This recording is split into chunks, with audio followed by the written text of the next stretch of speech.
Perhaps it's a sign of my age or perhaps something else, but I cannot help thinking more and more about what kind of a world we're leaving for our children, grandchildren. And it's not a very pretty picture, not one that should inspire pride.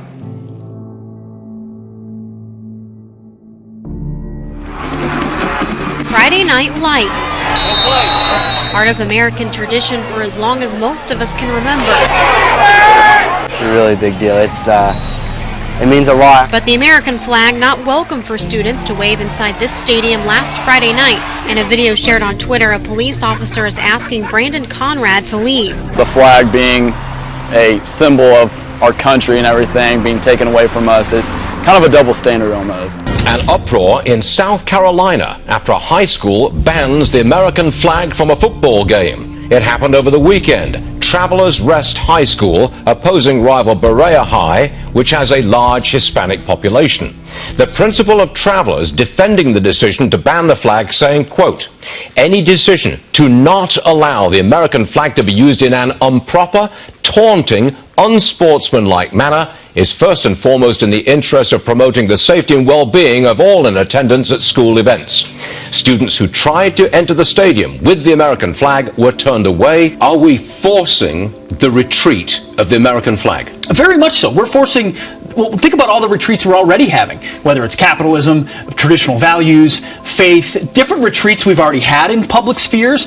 All of those things add up to what America has represented, what our founders gave us. And you start to abandon all of those, you start to abandon a lot of the symbols of America. You got a bracelet, I know, when you came in today. I see many of you are already wearing it. And it has underneath it the words dignity, respect, and acceptance. A belief, a core belief in diversity and inclusion, where each person here feels accepted, valued, and safe. We insist on a culture of respect, and we recognize that words and actions really matter. The absence of words and actions also matter.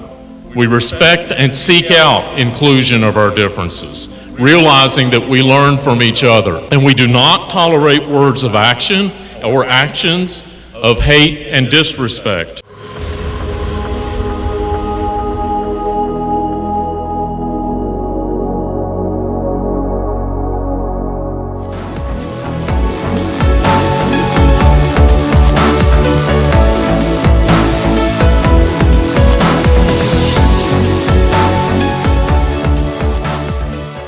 Preschoolers receiving support from the New South Wales Department of Education to change gender.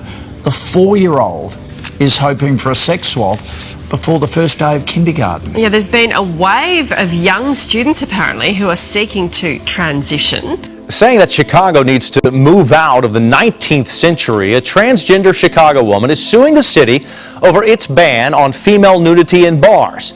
The federal lawsuit says it's unfair that men can perform in bars bare-chested, but not women. And even now, riding the subway, ignoring the sneering glances at my lipstick and legs and 23-year-old B. Sullivan Knopf is a self-described queer transgender woman, poet, playwright, and performance artist.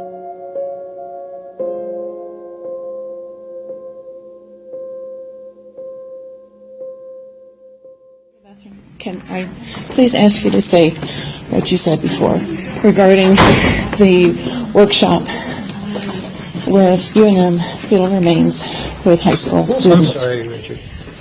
Yes, we had a faculty member who, in fact, obtained some tissue, and during one of these summer workshops, dissected. I think 1 or 2 fetal brains. Is that from Dr. Boyd's? Oh, I'm not sure exactly where.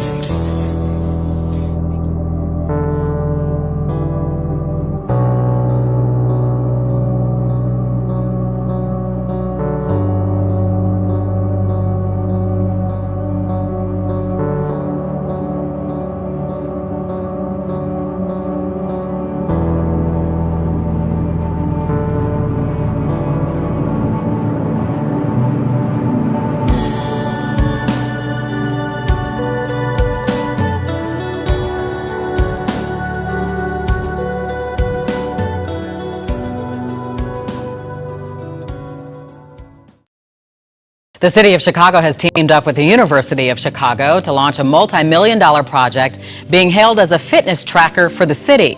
But there are some Chicagoans who believe the array of things is just another way of gathering information about us. They're going up throughout the city, dozens of beehive-looking sensors designed to gather information on an urban scale.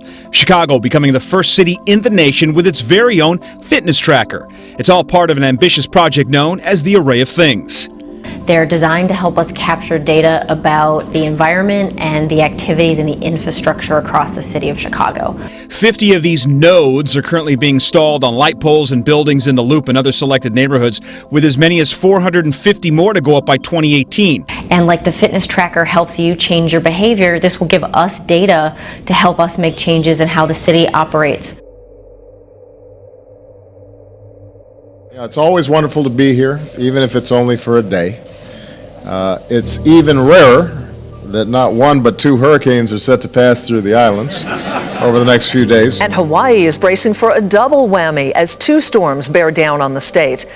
Few people understand, I think, the stakes better than our Pacific Island leaders, because they're seeing already the impact. Rising temperatures and sea levels pose an existential threat to your countries.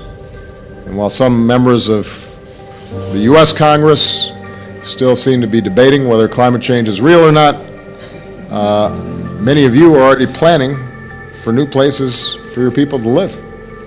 Crops are withering in the Marshall Islands. Kiribati bought land in another country because theirs may someday be submerged. High seas force villagers from their homes in Fiji.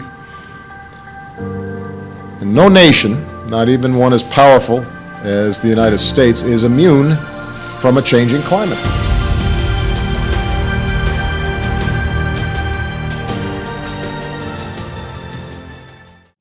Where glaciers are melting at a pace unprecedented in modern times.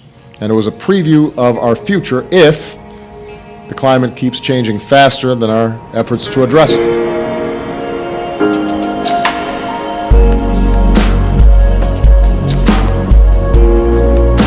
Face the State. I'm Ariana Bennett. Thank you for staying with us. Well, according to NASA research, last year saw the warmest surface temperatures on Earth that we've seen since modern record keeping began in 1880.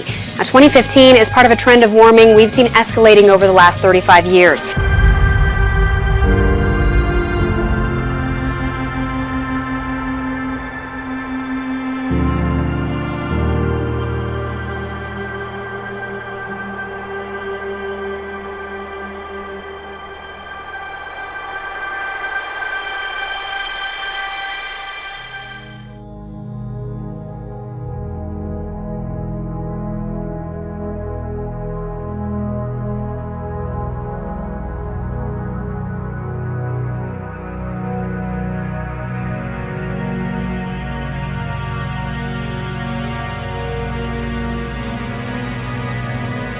But for so many at once is unheard of.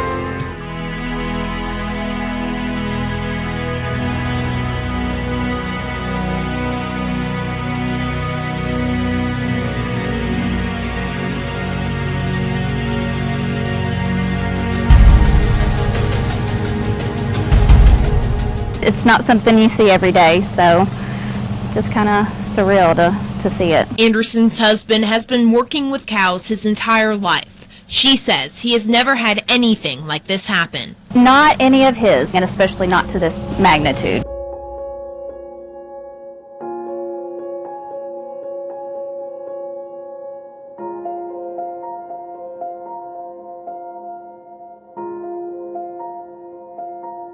Our South Jersey Bureau, as many as 20,000 dead fish have washed up in Little Egg Harbor. Officials say it is the second largest fish kill in less than a week. A bit of deja vu. This comes just a day after crews finished cleaning up a large fish kill in the area. I've been here in this marina for 4 years now, and I've never seen a fish kill like this.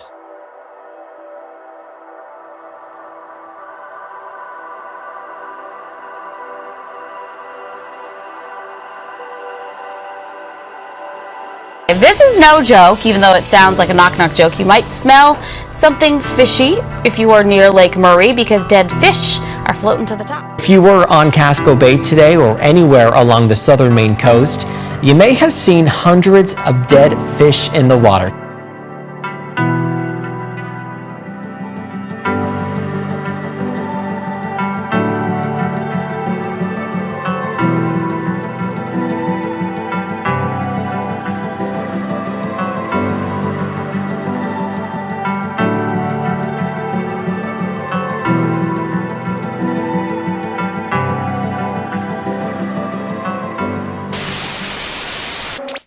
At home, we just felt an earthquake right here in the studio. Lights were shaking, desk was shaking, building was shaking. We bring in meteorologist Joe Loria. Joe, what just happened? Yeah, we're trying to figure it out. I do know it was felt as far south as Oklahoma because I'm seeing some tweets from there. But I've gone through some earthquakes back east when I was growing up in New York. I've never ever felt anything. That was a pretty big rumble. The desk was really shaking. What we just so went were the through. lights. Lights were shaking, and this entire studio is just concrete.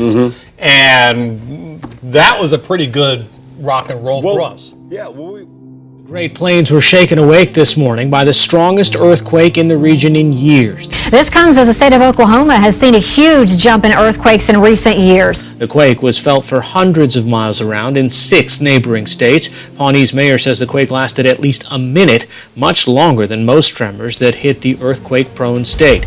I said, is this the end? Is Jesus coming back? Order, therefore, and the maintenance of a stable and just global order require that this institution we call the United Nations continue and be strengthened into the future.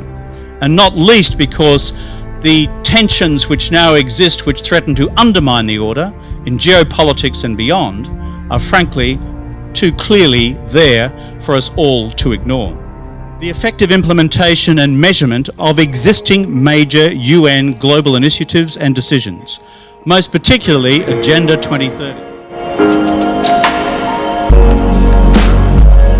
August in Milwaukee, making the history books. The city had 24 homicides last month, the highest total since July of 1991. Startling new crime stats for Chicago reveal we already have the same number of murders this year as all of last year.